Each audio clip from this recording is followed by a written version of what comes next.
Hey strong people, Beck here from StartingStrongman.com, and today I am going to be talking to you about America's Strongest Man under 105 kilograms. That's the middleweight class.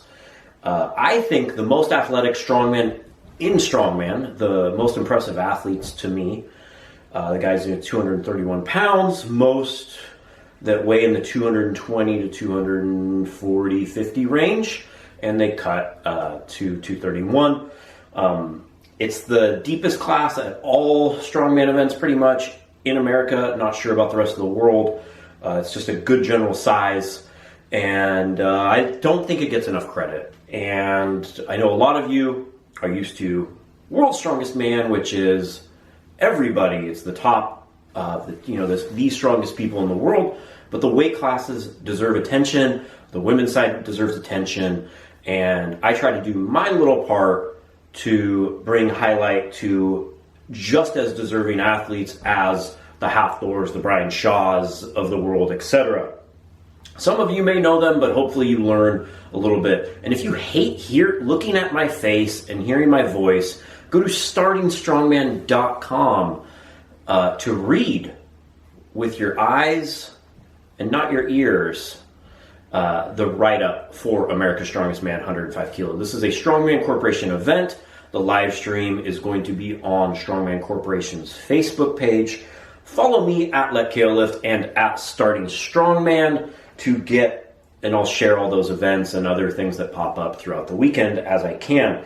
So it's taking place at October 19th, 2019, the Kentucky International Convention as part of the Kentucky Muscle Strength and Fitness Extravaganza. I want to give extra credit before I keep going to James Deffenbaugh. He won America's Strongest Man in 2017, and he also, you might be familiar, is one of the creators of Spider Tack and Spider Gym over there in North Carolina, and he did this whole write-up. I'm going to take a lot of notes from him here and probably read a little bit of it as well. So the events is a last man standing log press. That means it's for max, and that means they just keep adding 20-ish pounds every time until no one can do it. And if you miss once, you're out. A bag toss over bar, probably rogue bags, those going 40, 45, 50, and 55 pound bags over 15-foot bar.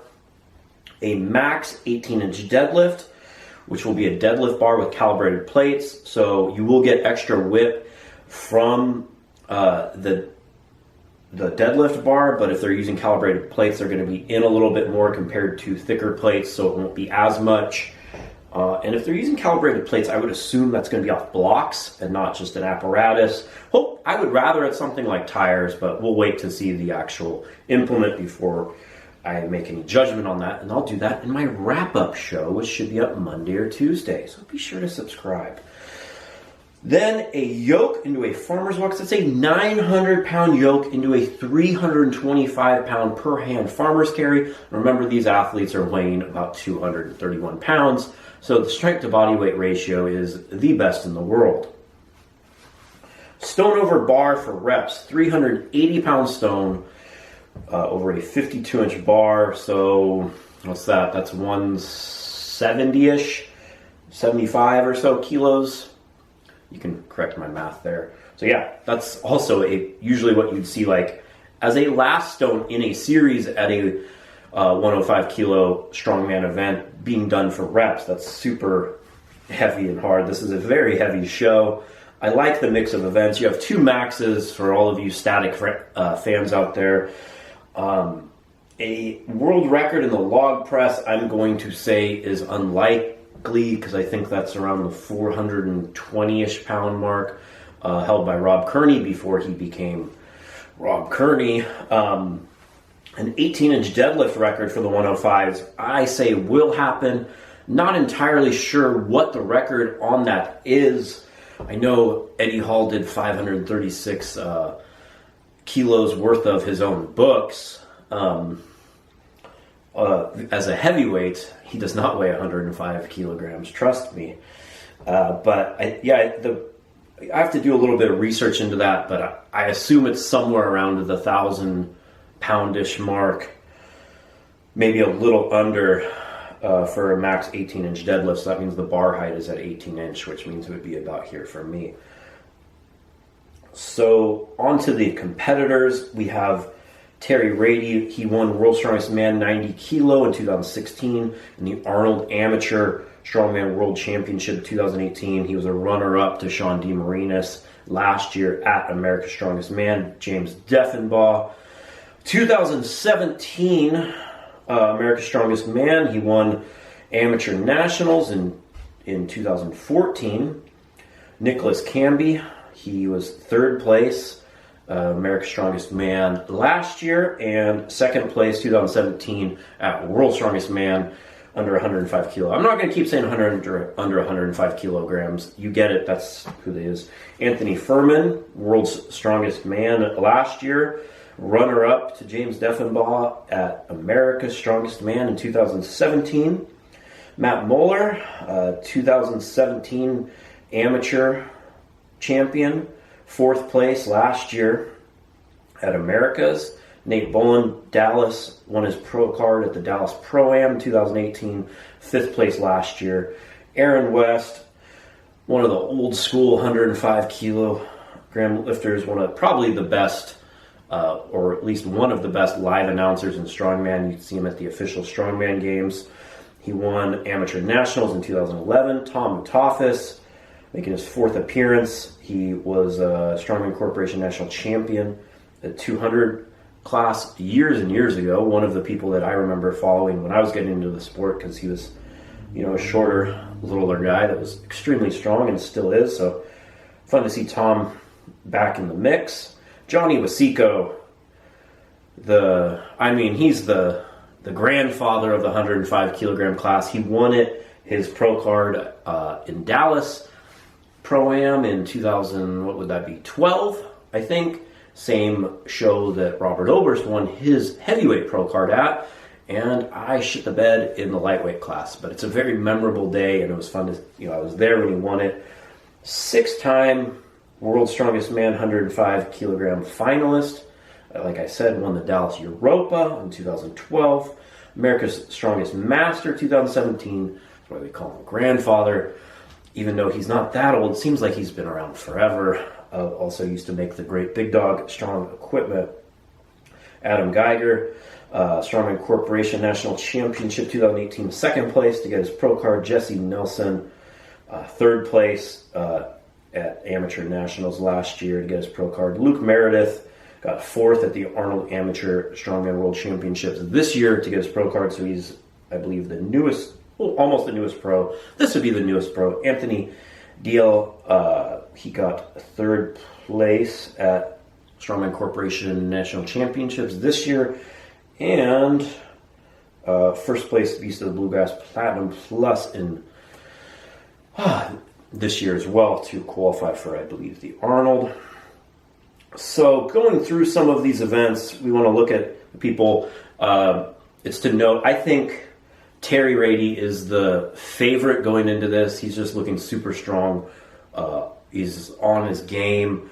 James Deffenbaugh and Anthony Thurman are both great, but Anthony is like his knees messed up. He has a quick cut to make it back to middleweight. I think he's doing this kind of on a last notice, but he's always game. James is also beat up, but they're capable of, they're always capable, so you can't rule them out, but you have to take into account that they are a little compromised, and Terry just looks like he has momentum behind him. He got second place behind Sean DeMarinis, who's probably, I would say, the most accomplished American 105 kilogram athlete of all time. He's won it, four or five times now? Something like that. And he's not competing, so with him gone, you have to go who was right behind him last year. Last man standing log press, great event for him. He could be up near 400s. So Rod Kearney currently holds the world record in the 105 kilogram class at 410 pounds, but Jesse Nielsen has done a 390 pound strict log press out of the rack You can look it up on his YouTube, or it's embedded at startingstrongman.com in the article. It's absolutely insane, the pressing power, and he's just a beast. So look for him in that event.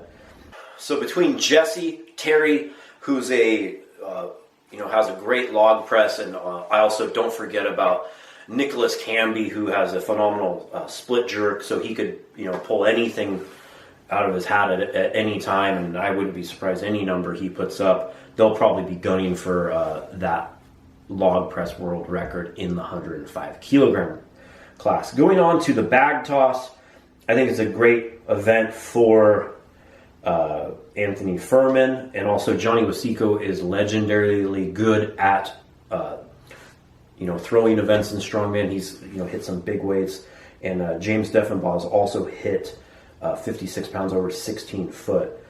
So and I think that's really a wild card event, the bag toss. There's so many swings. One mistake could drop you a bunch of points. Everyone is so strong and athletic at this level that's the kind of event.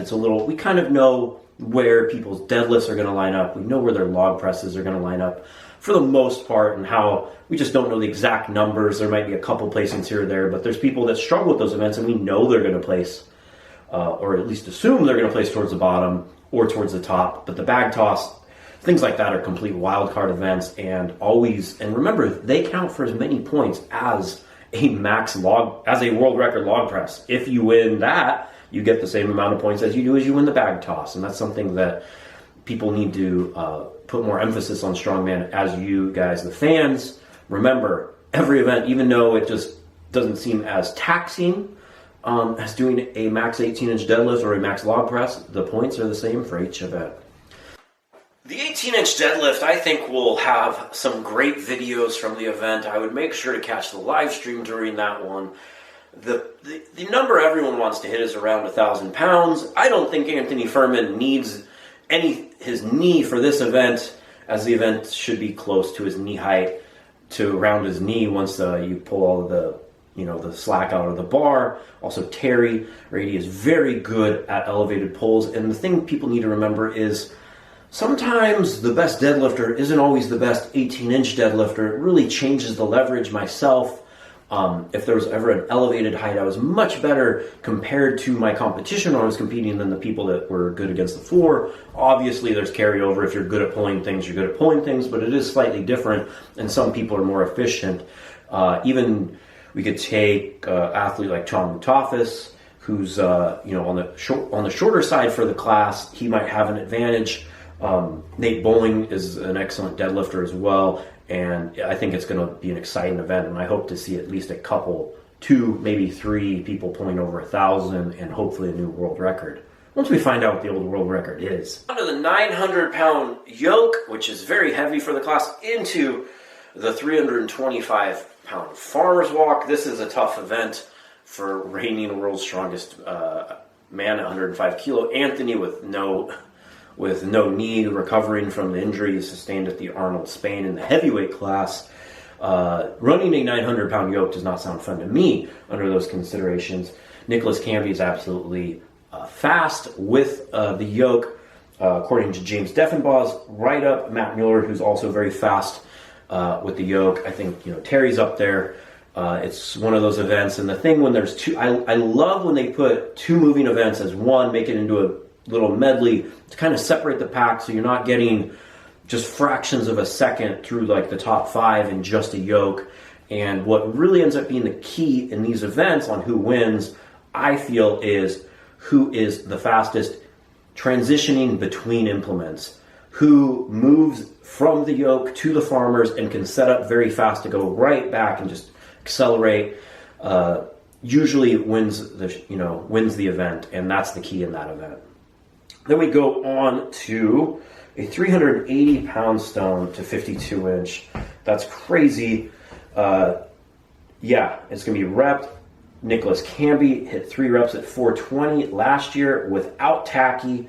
Johnny Wasiko is a beast of a stone loader himself. I think, it's going to be great. I see lots of records being broken. There's 13 incredible athletes competing this weekend at America's Strongest Man under 105 kilo. Again, thanks to James Deffenbaugh, who I used for notes on this, and great that he would do a write-up as such. I think the 105 kilogram class is the real grassroots core of the strongman athletes, especially the pros. They do so much self-promotion, don't get the credit they deserve. So you should tune in, make sure to watch the live stream, and pay more attention to the weight classes in strongman, not just the big guys. My next video later this week will be my preview and predictions for World's Ultimate Strongman Dubai. So be sure to tune in for that, and thanks for watching.